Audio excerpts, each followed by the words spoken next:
Oh, hey everybody! Welcome to the Sky Lounge, and this is Cruise Peruse, episode number 139, boys and girls. It is a beautiful morning here in sunny Las Vegas, and god damn it, last night was a fun night. Yes, Vegas Golden Knights gets a win. We're going to a season ticket member event right now in the west side of town, and damn, it was a great night. Great night. And pun totally intended. But that wasn't the only reason why it was a great night yesterday. Last night saw the return of a major fixture in American culture that we can finally rely on again, because it is back. NBA action is back.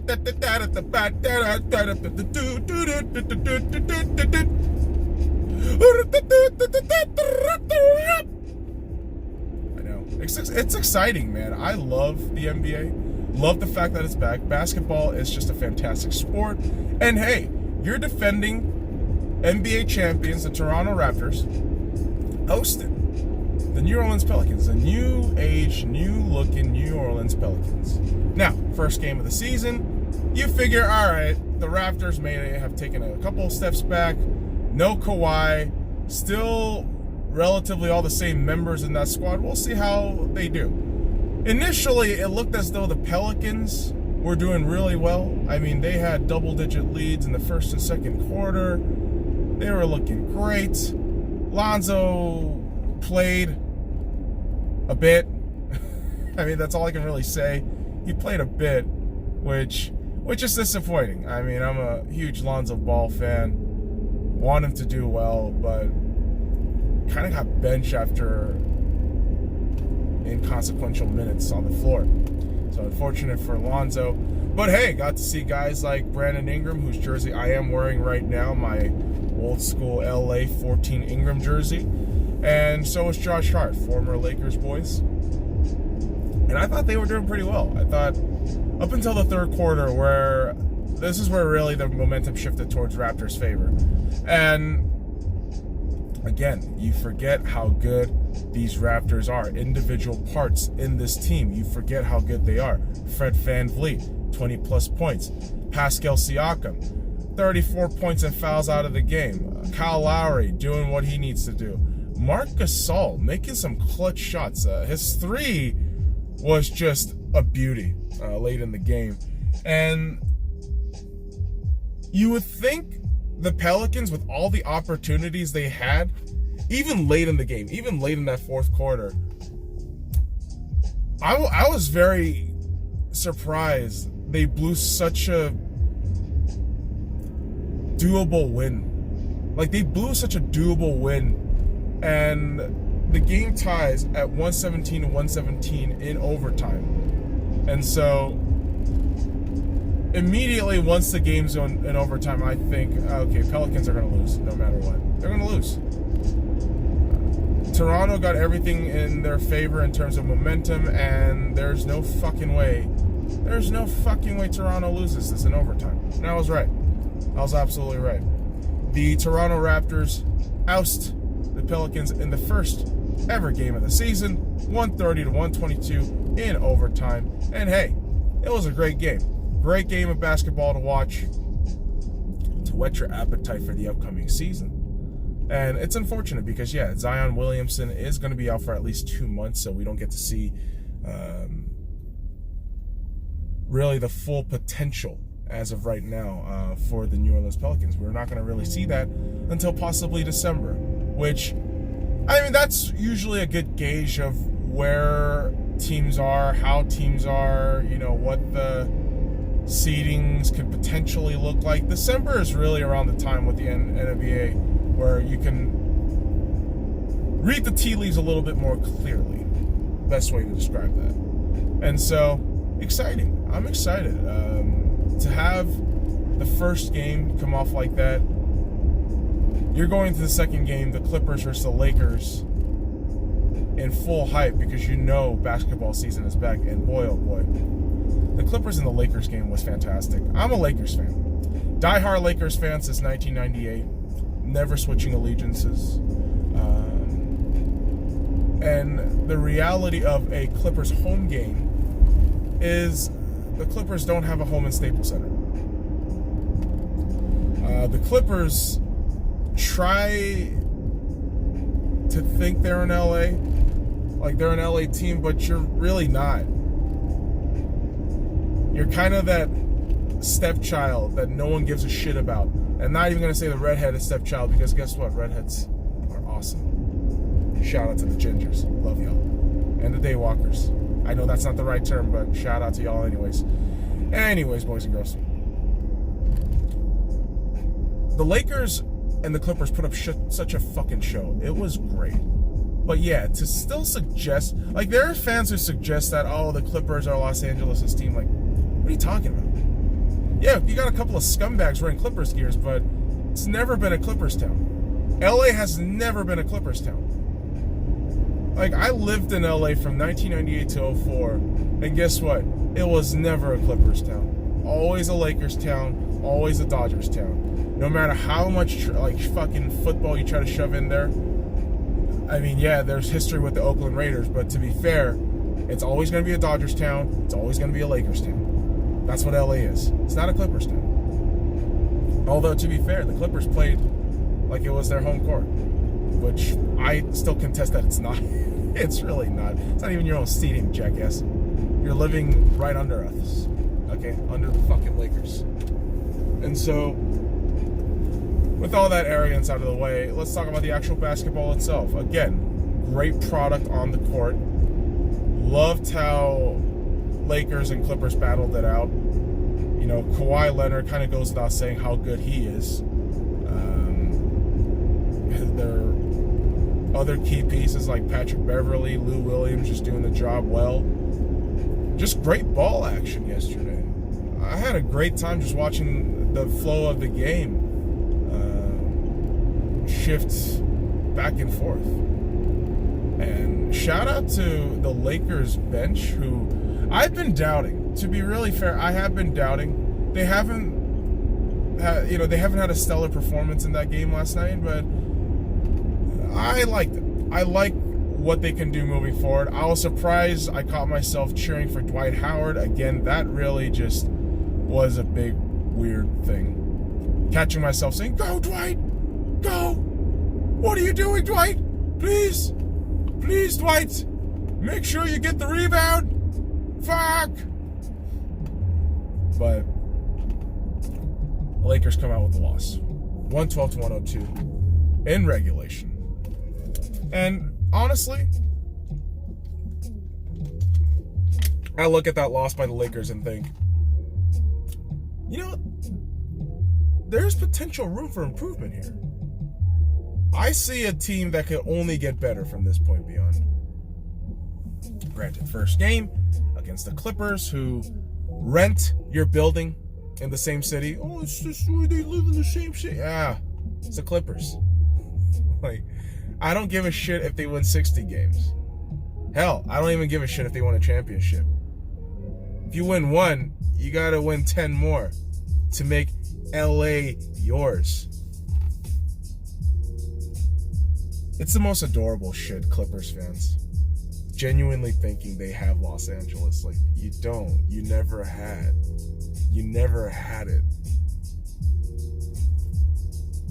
You think that you got two all-stars, a cohesive team, that LA's actually gonna make you their team? No, you know what you have to do in Los Angeles? Win. You have to actually win. Okay? And the Clippers, bar from what can happen this season, they've been an utter disaster every fucking year. And so I sit here today, Wednesday. What the fuck? It's fucking green. What the fuck is everybody doing? Like, did everyone just get fucking high? Like, that shit was green for like 10 fucking seconds. What the fuck? Get the fuck out of the way, you fucking peasant. Are you fucking kidding me? You don't know what the fuck green is, you dumb fucking piece of shit? Holy fuck. You dumb fucking bitch. Holy fuck me. Fuck. I swear to God, man. This is just my typical reaction to shit drivers and ignorant Clippers fans. Holy fuck, Clippers fans. You guys are adorable. But knock that shit off. Win something first before you talk shit, alright? It's adorable when you try.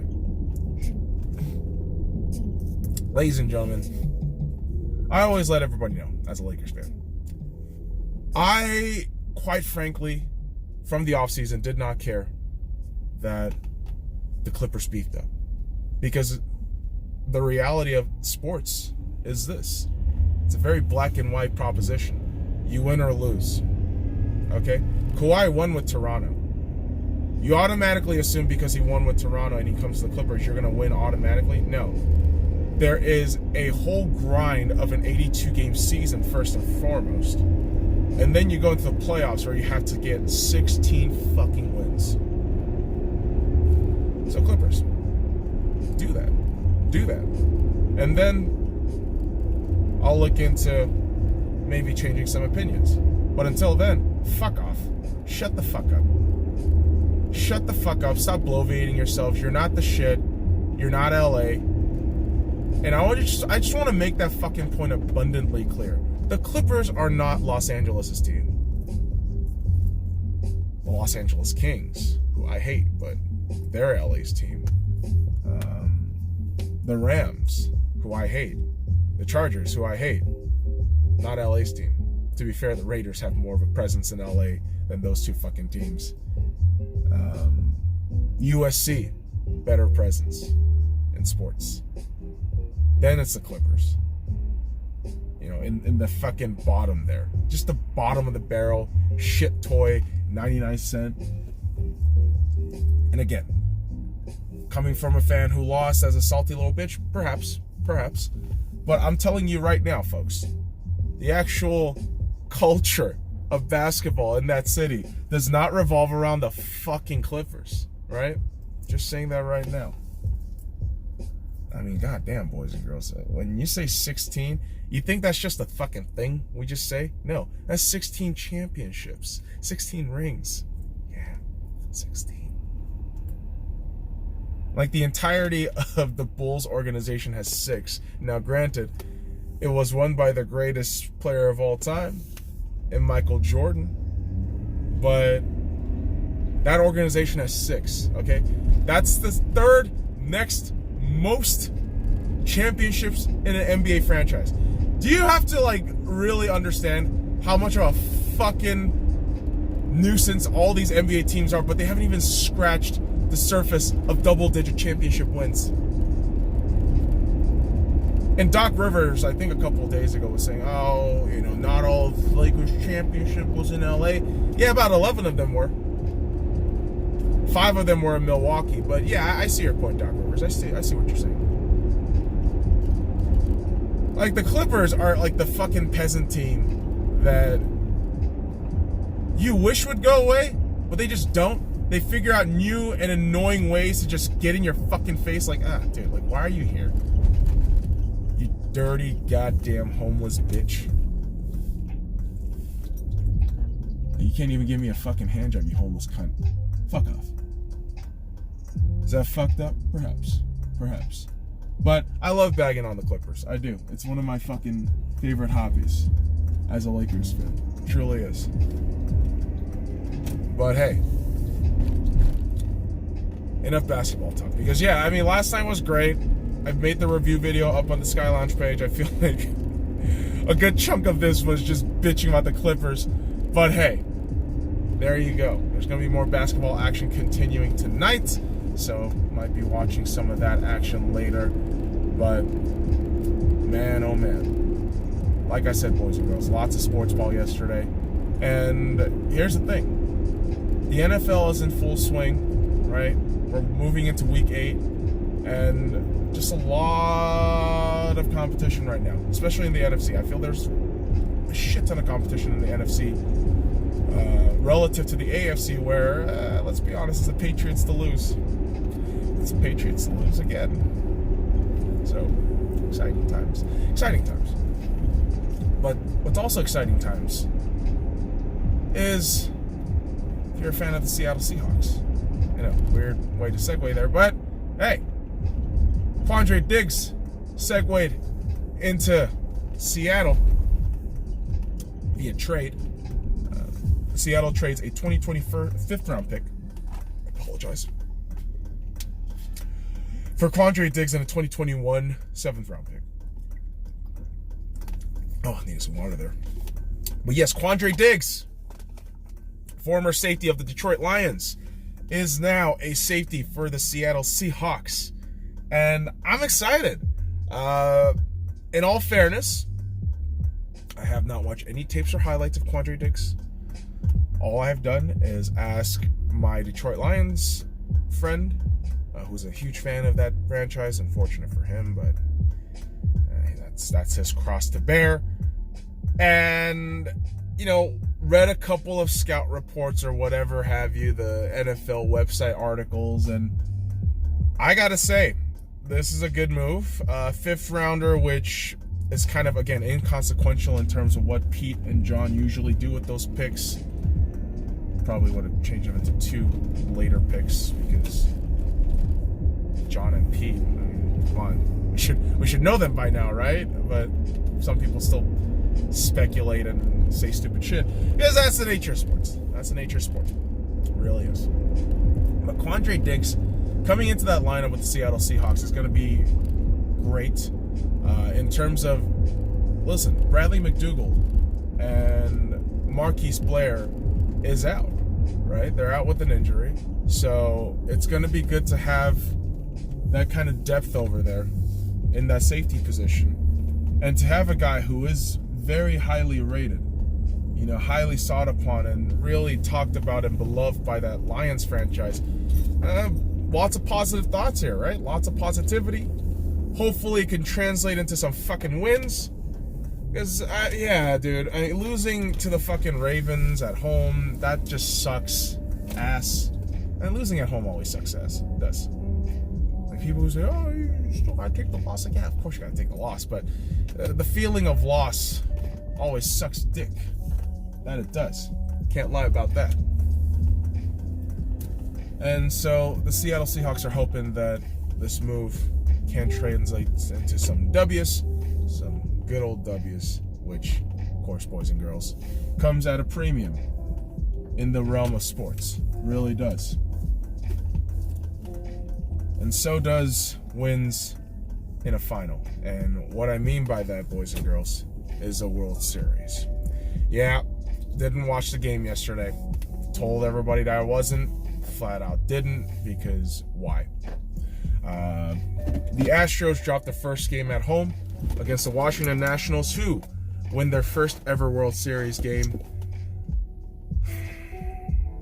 Just to add insult to injury, I just hate it. Absolutely hate it. But that's what we're left with. As a Dodgers fan, just dead in the water. So I'll leave you there with that morbid kind of message, boys and girls. But follow me at the Sky Lounge and all the links in the description below. Like, comment, subscribe for more daily content.